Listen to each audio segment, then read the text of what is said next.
Picture this, the 1980s. For India, it was a decade on fire. You had this perfect storm of a religious crisis, some really aggressive military ambition, and massive political corruption all crashing together. It was, without a doubt, one of the most chaotic decades in the country's modern history. And right in the middle of it all, a brilliant, controversial general, a tragic siege, and a scandal that would shake the government right to its core.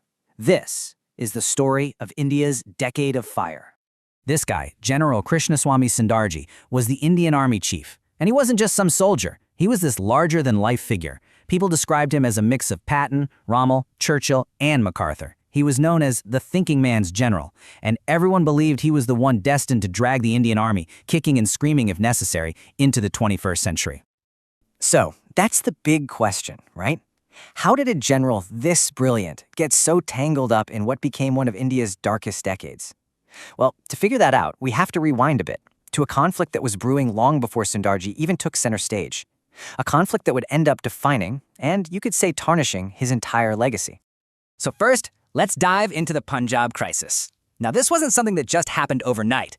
No, this was the result of a long, slow burn of political grievances and religious tensions that had been piling up for decades.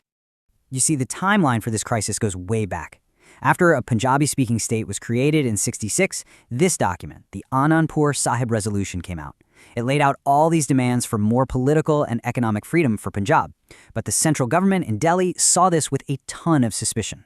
Then, a violent clash in 1978 just deepened that sense of injustice and set the stage perfectly for the rise of a really fiery preacher named Jarnail Singh Bhindranwale. But here's where it gets really complicated. There was a lot of political maneuvering happening behind the scenes. According to a bunch of reports from that time, the ruling Congress party saw Bhindranwale as, well, a useful tool. The story goes that they promoted him to try and split the Sikh vote and weaken their main political rivals in Punjab. It was a huge political gamble, and it was about to backfire spectacularly. And this quote from a Congress party member at the time, man, this says everything. The guy they thought they could control grew way beyond their influence. He attracted this massive following and became more and more militant. Their political tool had just become a powder keg waiting to explode. Okay, so this simmering crisis was about to just boil over, leading everyone to the point of no return. A military assault on Sikhism's holiest shrine, the Golden Temple. Things went from bad to worse, and fast. Bhindranwale and his armed followers turned the sacred temple complex into a heavily fortified base. And then, a high-ranking police officer was gunned down right on the temple steps, his body just left there for hours. It was a clear sign that civil authority had completely collapsed. After talks failed again and again, the government felt it had only one option left: send in the army. The result was Operation Blue Star, and the human cost was staggering. The official death toll was over 500, but unofficial estimates say the casualties, including so many civilians just caught in the crossfire, were tragically far higher.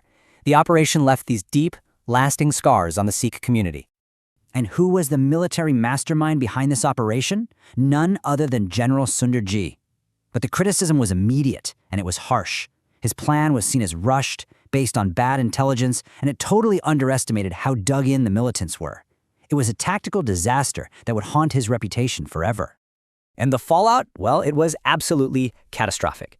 Just a few months later, Prime Minister Indira Gandhi was assassinated by her own Sikh bodyguards who were seeking revenge for the storming of the temple. It was a devastating blow that plunged the nation into even more chaos and led to horrific anti-Sikh riots. So, in the middle of all this chaos, and after the assassination, the nation's focus started to shift. And you know what's wild? Despite the massive controversy around Blue Star, General Sundarji's star just kept on rising. He was soon made Chief of Army Staff, and now he finally had the power to implement his aggressive, modernizing vision for the military. So what was this Sundarji doctrine all about? Well, it was huge. He pushed for rapid mechanization, new integrated fighting groups called Rapids, which were basically these self-contained units designed for super-fast, deep attacks. But this wasn't just about new toys. It was a whole new way of thinking. He wanted a fast, mobile, aggressive army, and he moved India to what he called a forward posture, a much more assertive, in-your-face military stance. But this aggressive new vision, it quickly led India down a couple of really dangerous paths, to the very brink of war with Pakistan and straight into the heart of a massive corruption scandal. Okay, take Operation Brass Tacks in 1987. It was one of the largest military exercises in the world. Officially, its purpose was just training, but what many people believed was really going on was that it was designed to provoke Pakistan into a war, a strategy of coercive diplomacy, basically using the threat of force to get what you want without actually fighting. And this gamble came so close to blowing up in everyone's face. Tensions went through the roof, and this quote from a senior cabinet minister really shows the panic inside the government. Sundarji was seen as this hawk who had brought the two countries dangerously close to war, apparently without even fully briefing the prime minister. And as if a near war wasn't enough, at the exact same time, another crisis was exploding, the Bofors scandal. This was about a massive $1.4 billion arms deal for Swedish howitzers, a gun that Sundarji himself had pushed for. But the deal was almost immediately swallowed up by allegations of huge kickbacks, basically illegal bribes paid to officials to make sure the contract went through. And here's where the whole thing just blew wide open. Prime Minister Rajiv Gandhi claimed he couldn't cancel the deal because his army chiefs said it would hurt national security. But then, after he retired, General Sundarji gave this bombshell interview where he said the exact opposite.